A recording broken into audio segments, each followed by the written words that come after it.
Hello friends, എല്ലാവർക്കും പുതിയ വീഡിയോയിലേക്ക് സ്വാഗതം.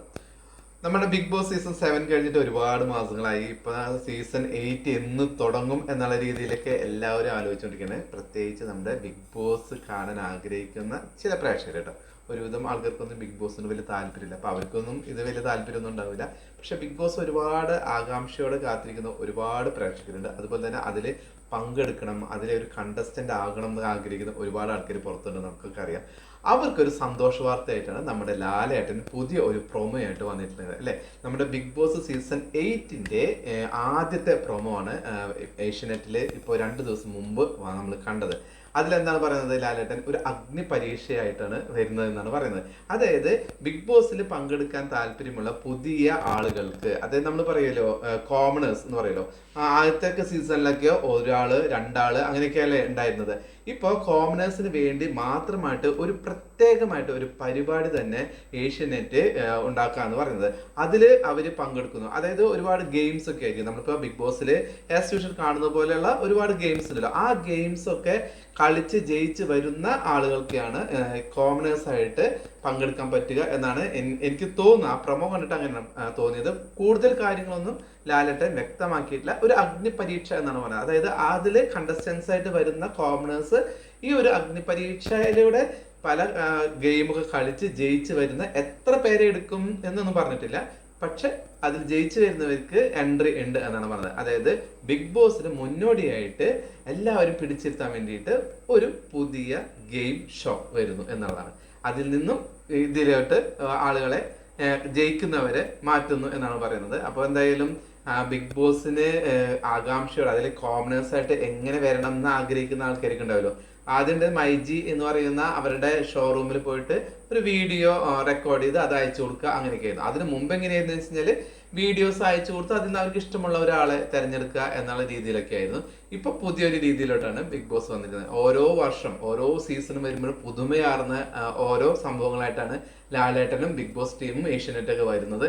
അപ്പോൾ നമുക്ക് കാത്തിരിക്കാം. എന്തായാലും ബിഗ് ബോസ് ആദ്യമൊക്കെ മാർച്ച് ഏപ്രിലൊക്കെയാണ് വന്നിരുന്നത്. ഇപ്പൊ എന്തായാലും ആ മാസങ്ങളൊക്കെ കഴിഞ്ഞു. പിന്നെ ഓഗസ്റ്റിലൊക്കെ ആയിരുന്നു.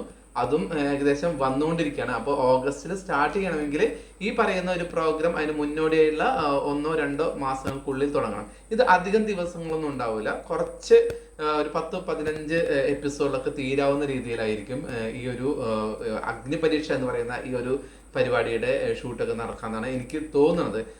കാരണം തെലുങ്ക് ബിഗ് ബോസിലൊക്കെ ഇതുപോലെയുള്ള കാര്യങ്ങളൊക്കെ അവരവിടെ പരീക്ഷിച്ചുള്ളതാണ്. ഇത് മലയാളത്തിലോട്ടാണ് അവസാനം വരുന്നത്. അതങ്ങനെയാണല്ലോ, സ്വാഭാവികമായിട്ട് ആദ്യം ഹിന്ദിയിൽ വരും, പിന്നെ തെലുങ്ക് തമിഴിലൊക്കെ വന്നതിന് ശേഷമാണ് മലയാളത്തിൽ ഈ കാര്യങ്ങളൊക്കെ വരുന്നത്. നമ്മൾ ബിഗ് ബോസ് എൻ്റെ ഒരു കാര്യം എന്ന് വെച്ച് കഴിഞ്ഞാൽ മലയാളത്തിൽ ഒരുപാട് കാര്യങ്ങളൊക്കെ നോക്കി എടുക്കുള്ളൂ. കാരണം അവിടെയൊക്കെ പാളിപ്പോയുള്ള പല കാര്യങ്ങളും മലയാളത്തിൽ അങ്ങനെ എടുക്കാനായിട്ട് സാധ്യമല്ല. കാരണം മലയാളത്തിൻ്റെ ബിഗ് ബോസ് പ്രേക്ഷകർ എന്ന് പറഞ്ഞാൽ ഭയങ്കര വ്യത്യാസമാണ്. അതായത് ഹിന്ദിയിൽ നിന്നൊക്കെ പറഞ്ഞു കഴിഞ്ഞാൽ അവര് ഈ ബിഗ് ബോസ് എന്ന് പറഞ്ഞു കഴിഞ്ഞാൽ അത് കഴിഞ്ഞാൽ അത് കഴിഞ്ഞു. ഇതേപോലെ ഫാൻ ഫോളോയിങ്ങും മത്സരങ്ങളൊക്കെ അവിടെ കുറവാണ്. റിവ്യൂസ് ഒക്കെ ഒരുപാടുണ്ട്. പക്ഷെ ഇതുപോലെ നമ്മളൊരാളെ എന്താ പറയുന്നത് രാജാവായി കണക്കാക്കി നമ്മൾ ഒരു ഫാൻ പേജൊക്കെ തുടങ്ങി അയാൾക്ക് വേണ്ടി വോട്ട് പിടിക്കലും ഭയങ്കര ചർച്ചകളും അങ്ങനെയുള്ള കാര്യങ്ങളൊക്കെ ഹിന്ദിയിലൊക്കെ ഇത്തിരി കുറവാണ്. തമിഴിലും കുറച്ച് കുറവാണ്. പക്ഷെ മലയാളത്തിൽ അത് ഒത്തിരി അധികമാണെന്ന് തോന്നുന്നത്. അതിന് ഒരു നെഗറ്റീവും പോസിറ്റീവും ഉണ്ട് കേട്ടോ. ചില സമയത്ത് പോസിറ്റീവായി നമുക്ക് ഒരുപാട് ഇഷ്ടപ്പെടുന്ന നന്മയുള്ള ഒരു വ്യക്തിയെ നമുക്ക് വിജയത്തിലേക്ക് എത്തിക്കാനായിട്ട് സാധിക്കും. പക്ഷെ നേരെ ഉൾട്ടയായിട്ട് ചിലപ്പോൾ ഒരു നെഗറ്റീവായിട്ടുള്ള ഒരാളെ ഒരുപാട് ഫാൻ ഫോളോയിങ് എന്നുള്ള രീതിയിലേക്ക് ഇപ്പൊ ജെൻസിയുടെ ഒക്കെ ഒരു കാര്യം അങ്ങനെയാണല്ലോ. അവരെന്താണോ ഉദ്ദേശിക്കുന്നത്, നന്മയോ തിന്മയോ ഒന്നും ഉള്ള രീതിയിലൊന്നും അല്ല അവർക്ക് ഒരാളെ ജയിപ്പിക്കുന്നു തോന്നി അവരെല്ലാവരും കൂടെ ഒന്നിച്ച് ജയിപ്പിക്കുന്നു എന്നുള്ള രീതിയിലാണ്. അപ്പൊ ജെൻസിയുടെ ഒരു കാര്യം അങ്ങനെയാണ്. അപ്പൊ അവര് ഇപ്പൊ അവർക്ക് ഇഷ്ടപ്പെട്ട ഒരു വ്യക്തി ഭയങ്കര പഞ്ച് ഡയലോഗ് പറയുന്ന ഒരു വ്യക്തി ആയിരിക്കാം, അല്ലെങ്കിൽ ഓവർ നന്മ കാണിക്കുന്ന ഒരു വ്യക്തി ആയിരിക്കാം. ഏത് ആൾക്കാരെയാണ് ഇഷ്ടപ്പെടാന്നൊന്നും നമുക്ക് പറയാൻ പറ്റില്ല. അയാൾക്ക് ചിലപ്പോൾ നമ്മൾ കാണുമ്പോൾ അയാൾക്ക് അത്ര വലിയ നന്മയോ അല്ലെങ്കിൽ അയാൾ സമൂഹത്തിലേക്ക് നല്ല കാര്യങ്ങൾ ചെയ്യാനായിട്ട് ഉതകുന്ന അല്ലെങ്കിൽ നന്മയുള്ള ഒരു വ്യക്തിയാണെന്ന് നമുക്ക് തോന്നണമെന്നില്ല. പക്ഷെ മറ്റുള്ളവർക്ക് തോന്നി അയാളെ സപ്പോർട്ട് ചെയ്ത് ജയിക്കുന്ന ആളുകളുണ്ട്. അങ്ങനെ ഒരുപാട് ആൾക്കാർ ബിഗ് ബോസിൽ സ്റ്റാറുകളായിട്ട് നമുക്ക് അറിയാവുന്നതാണ്. അപ്പോൾ ഒന്നും പറയാൻ പറ്റില്ല എങ്ങനെയാണ് സീസൺ 8 കാര്യം എന്നുള്ളത്. ഇപ്പം നമുക്ക് അഗ്നി പരീക്ഷയെ കുറിച്ച് മാത്രമാണ് ഒരു പ്രൊമോ ആയിട്ട് തന്നിരിക്കുന്നത്.